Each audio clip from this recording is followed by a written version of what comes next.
Hello, જાગુસ kitchen જર્નીમાં આપ સૌનું સ્વાગત છે. ફ્રેન્ડ્સ, આજે આપણે નવા જ પ્રકારના પૌવા બનાવીશું, તો ચાલો શરૂ કરીએ. સૌથી પહેલાં આપણે એક વાટકી પૌવા લેશું. એક વાટકી અથવા એક કપ એવી રીતે માપ સેટ કરી લેવાનું છે. હવે આપણે તેને સારી રીતે ધોઈ લેશું અને પછી તેને કોરા કરી લેશું.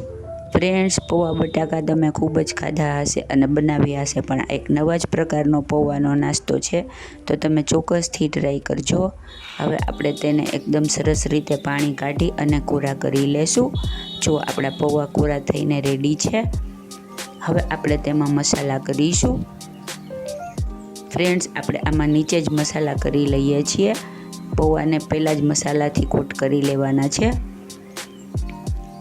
આના માટે આપણે 5 ચમચી હળદર, 5 ચમચી ધાણા જીરું, અડધી ચમચી ગરમ મસાલો, સ્વાદ મુજબ મીઠું. ગરમ મસાલો મેં કિચન કિંગ મસાલો આવે તે લીધેલો છે. તમે કોઈ પણ તમારા ટેસ્ટ મુજબ એડ કરી શકો છો. અડધી ચમચી જેટલી ખાંડ અને અડધું લીંબુ નીચોવી અને પૌવાને બરાબર મિક્સ કરી અને બધું કોટ કરી લેશું. ફ્રેન્ડ્સ, જો તમે મારી ચેનલ પર નવા હો તો મારી ચેનલને સબસ્ક્રાઈબ જરૂરથી કરજો અને બાજુમાં રહેલ ઘંટડી દબાવી દેજો, જેથી મારી નવી રેસીપીનું નોટિફિકેશન સૌથી પહેલાં તમને મળે. ફ્રેન્ડ્સ, આમાં આપણે બટાકાનો કે શેનો યુઝ કરતા નથી, તો પણ આપણા પૌવા એકદમ હેલ્ધી અને એકદમ સુપર ટેસ્ટી બનશે.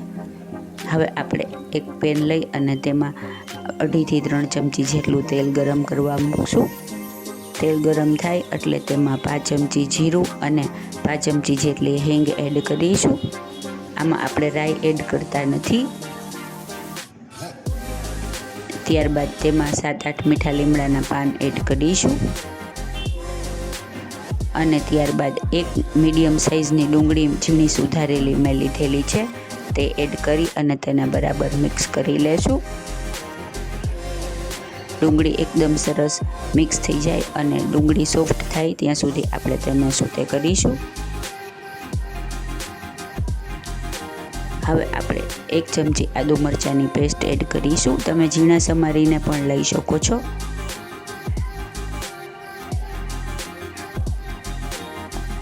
આદુ મરચાં મિક્સ થઈ જાય સરસ રીતે એટલે આપણે તેમાં પૌવાને એડ કરીશું.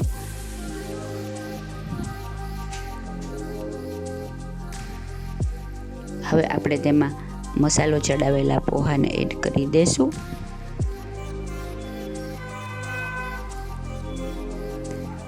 ત્યારબાદ આપણે તેમાં જે વાટકી સેટ કરેલી હોય તે વાટકી, અડધી વાટકી મઠ અને અડધી વાટકી મગ લેશું. આ બંને મેં પલાળી અને પછી બાફી લીધેલા છે. અને ત્યારબાદ મગ અને મઠના માપનું આપણે મીઠું એડ કરીશું. ફ્રેન્ડ્સ, આનાથી આ એકદમ પ્રોટીનથી રીચ અને સુપર ટેસ્ટી બનશે અને એટલા સરસ લાગે છે ને કે તમે એકવાર ચોક્કસથી ટ્રાય કરજો. બાળકો જો આવી રીતે એને કઠોળ ઓછા ભાવતા હોય પણ તેને તમે આવા ફોર્મમાં દહીં અને કઠોળ ખવડાવી શકો છો. જો આપણા પૌવા એકદમ સરસ રીતે રેડી થઈ ગયા છે. હવે આપણે જો એકદમ ખીલેલા પૌવા આપણા રેડી છે. હવે આપણે તેમાં ફરીથી થોડું લીંબુ એડ કરીશું, જેથી તે એકદમ સુપર ટેસ્ટી લાગશે.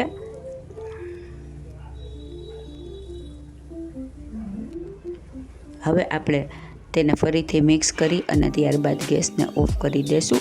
ફ્રેન્ડ્સ, મગ અને મઠ તમે પહેલેથી બાફી લીધા હોય તો આ 2 મિનિટમાં તૈયાર થઈ જતો નાસ્તો છે. હવે ગેસ ઓફ કરી અને તેને આપણે સર્વિંગ પ્લેટમાં લઈ લેશું. જુઓ છે ને, એકદમ જોરદાર, ખાવામાં એટલા જ મજેદાર અને એટલા જ હેલ્ધી છે. હવે આપણે તેને ઉપર કોથમીર ભભરાવીશું અને ત્યારબાદ થોડા દાડમના દાણા એડ કરીશું. આનાથી આનો લુક એકદમ સરસ આવશે. અને ત્યારબાદ તેને ઝીણી સેવથી સજાવીશું. ફ્રેન્ડ્સ, એકદમ સુપર ટેસ્ટી, સુપર હેલ્ધી અને એકદમ પ્રોટીનથી રીચ એવા આપણા મગ અને મઠ સાથે પૌવા રેડી છે.